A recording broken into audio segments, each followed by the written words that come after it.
Emily Jane, autora do clássico inglês O Morro dos Ventos Vivantes, nasceu em 30 de julho de 1818, em Thornton, Yorkshire. Irmã da também escritora Charlotte e Anne, foi a quinta dos 6 filhos que tiveram Patrick e Mary. Mudou-se com a família para Halewood em 1820, onde seu pai, um reverendo, passou a servir a comunidade como reitor e presidente da paróquia, local onde ela e os irmãos estudaram os clássicos da literatura e tiveram acesso a artigos contemporâneos publicados pela imprensa. As crianças passaram a maior parte de seu tempo dentro da casa paroquial, lendo e compondo, ambiente esse que fez o trabalho literário de Emily surgir. Em 1821, a mãe de Emily morreu de câncer e ela e seus irmãos foram enviados pela sua rígida tia para um colégio interno em Cornwall, onde viveram em condições precárias. Depois de passarem fome, frio e sofrerem castigos constantes devido ao severo regime que viviam, 2 das irmãs de Emily, Maria e Elizabeth, morreram de tuberculose. Patrick, então, resolveu levar as filhas de volta para casa, onde trabalhava Tabitha, uma empregada que costumava contar história para as crianças e que mais tarde foi homenageada como a fiel personagem Nellie em O Morro dos Ventos Vivantes, que foi o único romance de Emily. O mundo do faz de conta aumentou o interesse dos irmãos pela leitura, uma forma de entretenimento que fez nascer em terras fantásticas criada para suas personagens. Nessa época, Emily escreveu poemas e algumas histórias, porém, poucos dos seus trabalhos desse período sobreviveram. Charlotte foi mais tarde convidada para lecionar, levando sua irmã Emily consigo. Devido à timidez, Emily não se adaptou e voltou para casa. Seu irmão bebia muito e ela passava os dias solitariamente, compondo seus poemas, que escondia por conta da sua introversão. Em 1842, Emily e Charlotte foram para a Bélgica, onde aprenderam francês, alemão e literatura com o objetivo de montarem sua própria escola. A empreitada, no entanto, não obteve sucesso, por ocasião da falta de alunos. Já de volta, Charlotte descobriu os versos da irmã e teve a ideia de juntar aos dela e aos de Anne para publicá-los sob o pseudônimo de Curry, Ellis e Acton Bell. Em 1846, uma pequena editora aceitou publicar os poemas, porém as irmãs teriam que se responsabilizar pelos custos, que pagaram com a herança de sua tia, que faleceu pouco antes dessa ocasião. A despeito de elogio e da crítica, apenas 2 exemplares foram vendidos, mas as irmãs continuaram a escrever, agora cada uma sua narrativa. Charlotte publicou Jane Eyre, que atingiu grande sucesso, e Emily, em 1847, publicou O Morro dos Ventos Vivantes, que, devido ao clima tenso da narrativa, foi mal compreendido na época de seu lançamento. Posteriormente, a obra foi consagrada e passou a fazer parte do cânone da literatura inglesa. A notável autora do Morro dos Ventos Vivantes, talvez a mais fechada e mais solitária das irmãs, morreu de tuberculose aos 30 anos, em 19 de dezembro de 1848, no mesmo ano da morte de seu irmão. Radcliffe é um dos protagonistas de O Morro dos Ventos Vivantes, tendo uma discussão sobre sua etnia e Emily Brontë tendo passado 1846 e 1847 criando. Homem de pele escura, descrito como sujo, andrajoso, maltrapilho, faminto, não nomeado e esmolando na rua. Um jovem pobre e desamparado. Se torna um homem enigmático, solidário e hostil. Catherine Earnshaw, um outro personagem principais do romance gótico, é descrita como apaixonada, bela e destrutiva. Cresceu com Radcliffe a outra metade de sua alma, como muitos dizem. Seu espírito, literal e figurativamente falando, assombra o resto da história. Catherine e Radcliffe são personagens fortes e integrantes, que se tornam quase como entidades, símbolos do amor intenso que dilacera o coração e sobrevive além do tempo e da morte. Sua relação não é nada menos que obsessiva e complexa. Embora todas as loucuras que se encontram nesse vínculo, uma coisa não pode se negar, que do jeito distorcido dos dois e maluco que acontece durante a trama, eles se amavam em muito doentio, mas se amavam. Katie, Harrington e Linton. Katie é a filha de Catherine Earnshaw e Edgar Linton. Ao contrário de sua mãe, Katie tinha um bom coração e não era egoísta, apesar de ter algumas características parecidas com a mãe, como o espírito aventureiro e a curiosidade. Sua aparência era bem parecida com a de Edgar, e apesar de passar por várias situações difíceis, ela ainda era carinhosa com o pai. Linton era filho de Isabella Linton e Heathcliff. Sua aparência era do tio, porém sua personalidade era muito parecida com a do pai. Ele frequentemente tinha crises de raiva, fazendo com que Katie cuidasse dele. Hareton tinha um corpo atlético pelo trabalho manual que fazia no Morro dos Ventos Vivantes. Ele não possuía educação, por isso não sabia ler, mas demonstrava muita vontade de aprender e falava muitos palavrões. Hareton tinha um amor muito grande por Heathcliff e o considerava como um pai, e sofreu muito pela sua morte. A história, na verdade, é narrada por apenas um personagem, que é o Sr. Lockwood. Mas a gente fala que é mais de um, porque ele narra a história baseado no que a Nellie Dean contou a ele. E o Sr. Lockwood, ele era o novo locatário da Granja da Cruz do Tordo.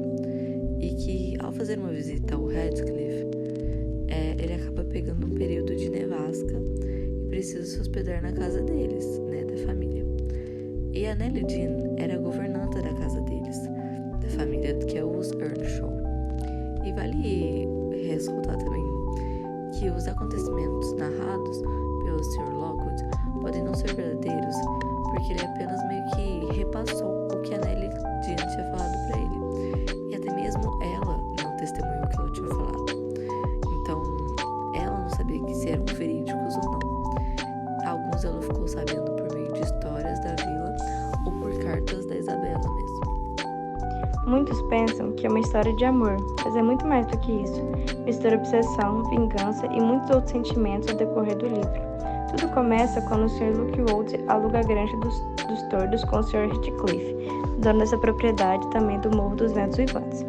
O Morro dos Ventos Vivantes é descrito como Alto dos Vendavais, é o nome da propriedade onde Mr. Heathcliff vive, nome da tradição local.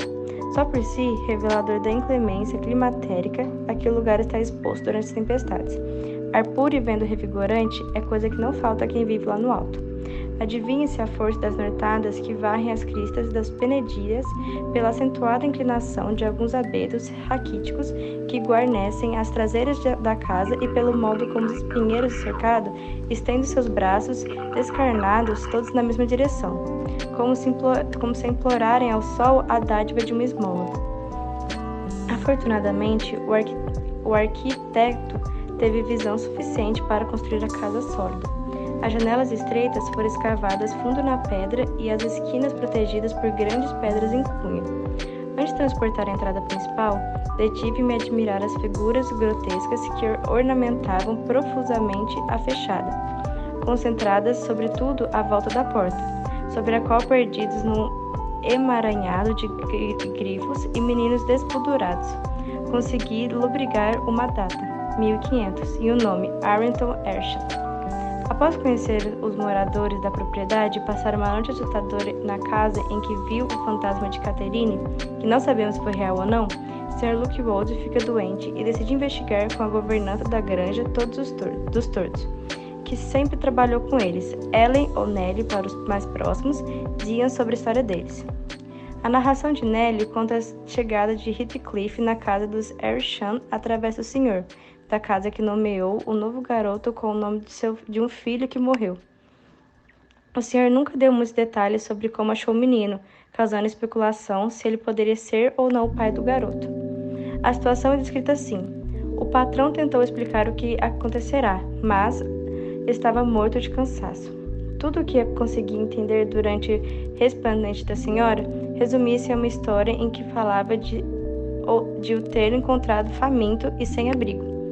O vaguear pelas ruas de Liverpool, tendo tomado ao seu cuidado e tendo encontrar que o reclamasse.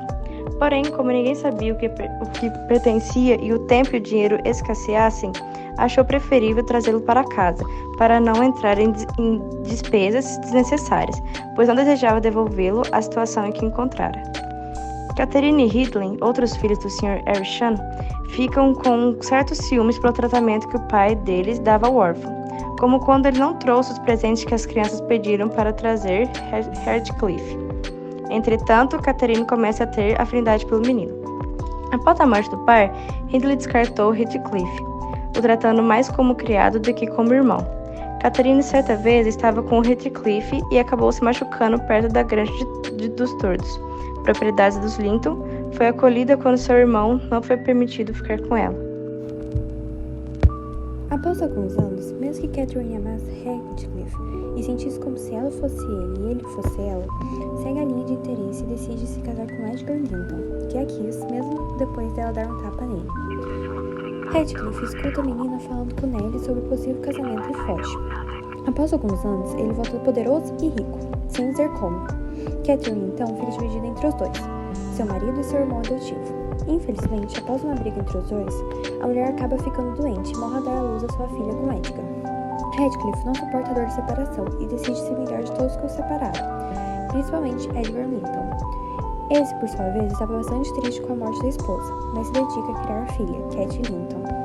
A menina cresce com Nellie e o pai, sempre muito alegre e amando o pai mais que tudo. Heathcliff se casa com a irmã de Linton, Isabella, para se vingar de Catherine e Edgar. Hindley, há muitos anos, teve seu filho, Hareton, primo de Cat, e ambos vivem com Heathcliff e Isabella no Morro dos Ventos Vivantes. Hindley continua odiando Heathcliff e o deseja matar, só esperando que algum dia a porta do seu quarto esteja destrancada para matá-lo. Após algum tempo, Isabella aparece na Granja dos Tordos e conta diversos episódios que passou. Não aguentava mais aquela vida e fugiu. Teve um filho com Heathcliff, Linton, entretanto o pai não o conheceu enquanto a mãe se encontrava viva. Hindley acabou morrendo por causa da bebida e deixou várias dívidas. Heathcliff, então, passou a ser o dono do Alto dos Vendavais e ficou com Hareton. Tratava como Hindley o tratou, educando o menino de péssima maneira e o colocando para trabalhar. Após a morte de Isabella, Edgar Linton ficou responsável pelo sobrinho a pedido da irmã, mas não durou muito, já que no mesmo dia que o garoto chegou na Granja dos Tordos, Heathcliff já queria o filho. O menino era muito fraco e facilmente se adoentava. Os anos vão passando e Cat, primo de Linton, descobre onde o primo se encontrava.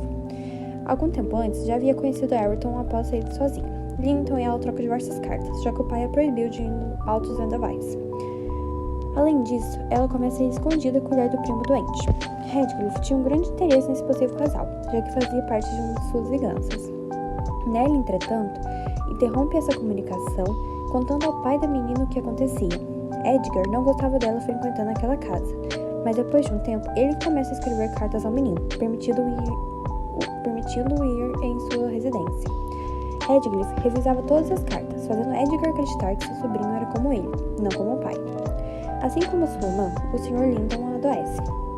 Para a felicidade e distração da filha, ele permite um encontro a cada quinta nos arredores da grande. Entretanto, Linton, com seu péssimo humor, não parece gostar dos encontros, como se estivesse sendo obrigado a participar e pede para sua prima se encontrar com o tio, falar para o tio que estava gostando. Nos encontros que aconteceram, Linton faz eles ficarem perto de sua casa. Nellie e Cat são enganadas pelo tio e o primo e são presas na casa deles, onde Heathcliff acaba até batendo nas duas. Heathcliff, sabendo da morte próxima de Edgar, obriga a menina a se casar com o primo. Linton, após já ter acontecido o casamento, solta a menina que consegue se despedir do pai.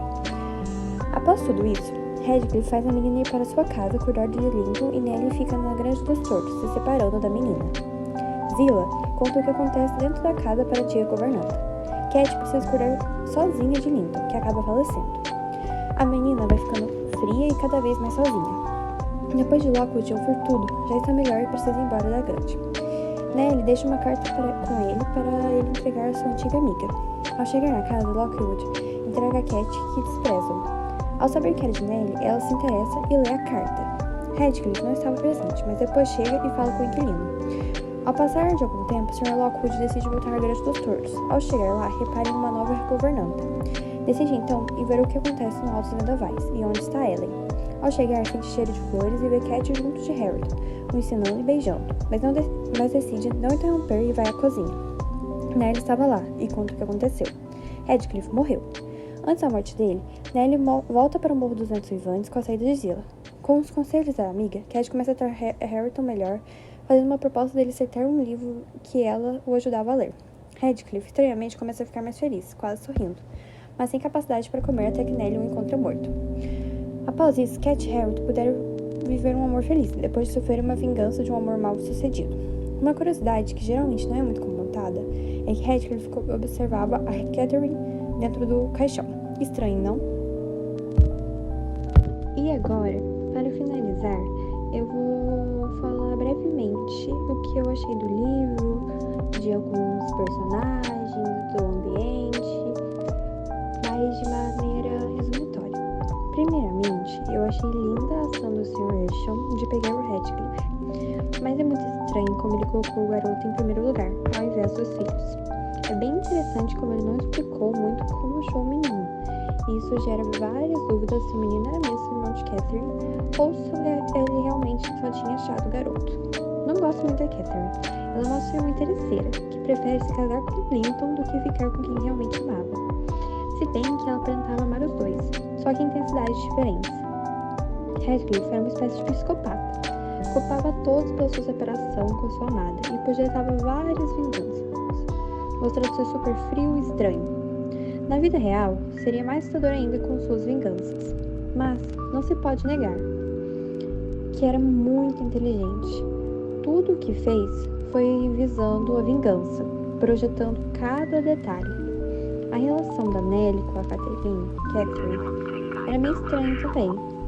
Nellie aparentava gostar da moça algumas vezes, em outras mostrava aversão, mas também Catherine passa algumas vezes do limite.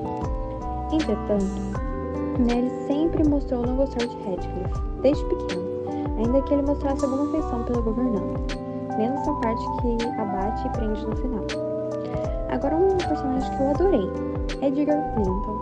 Não gostava dele no começo, porque ele atrapalhava o casal Catherine e Heathcliff, mas depois eu passei a adorar. Amava Catherine e ainda mais a filha. Era um pai excelente, super necessário e atencioso, até que a menina cresceu amorosa e empática, como quando estava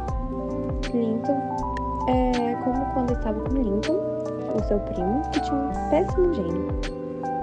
Já falei dos personagens, então falarei o que eu achei do ambiente também. A casa dos ventos uivantes parecia bem assustadora, mas no final ficou bem acolhedora com a morte de Heathcliff. A Grande dos Tordos sempre me pareceu acolhedora. Para enriquecer a minha leitura, procurei por algumas curiosidades sobre o livro que eu não conhecia, como... Algumas curiosidades que eu achei muito interessante para quem já leu o livro ou quer ler é que o cenário pode ter sido inspirado por uma verdadeira casa de fazenda. A Emily, a autora, pode ter baseado a casa da fazenda Wuthering Heights em um lugar real chamado Top Withens. Embora Top Withens agora seja uma ruína, quando Emily estava viva, era uma casa de fazenda em funcionamento. Originalmente chamado de Top of the Withens, ele está localizado em uma colina isolada e varrida pelo vento com vista para o vale. Embora alguns dos detalhes arquitetônicos do Morro dos Ventos Uivantes estejam mais próximos do vizinho High Sutherland Hall, Top Withens é aceito como a inspiração para a casa no livro. Agora é um destino turístico conhecido que as pessoas podem visitar a qualquer hora. E o Morro dos Ventos Uivantes também foi adaptado muitas vezes.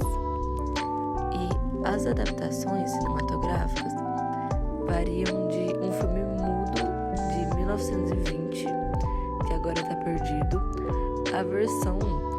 até a versão de 1939, estrelada por Laurence Olivier, até a versão de 2011, com o ator negro James Hawson como Heathcliff. E como romance é uma sensação internacional, ele foi adaptado por outras culturas também, como o filme hindi de 1966, de O Dia da Ardlia, ou o filme japonês de 1988, e outras recriações incluem músicas, balé, ópera e o recente filme de Wuthering High School. E não vamos esquecer o filme de 1992, estrelado por Sinéad O'Connor como Emily Bronte. A Áustria-Húngara declara guerra à Sérvia. E Emily Bronte nasceu nos Morros. Emily passou a maior parte de sua vida em Haworth, Yorkshire, com seus irmãos Charlotte, Anne e Bramwell. Ela era uma reclusa e tinha poucos amigos além da família. Na época, a porta dos fundos da casa pastoral de seu pai se abria para os pântanos atrás. E Emily, uma amante da natureza, estava intimamente familiarizada com essa paisagem selvagem, que ela retratou em O Morro dos Ventos Vivantes. E hoje você pode caminhar por muitos lugares mencionados no romance. E essa foi uma das curiosidades que eu também achei muito interessante para quem já leu o livro e queria saber mais sobre a autora, sobre a origem da história, sobre as adaptações feitas.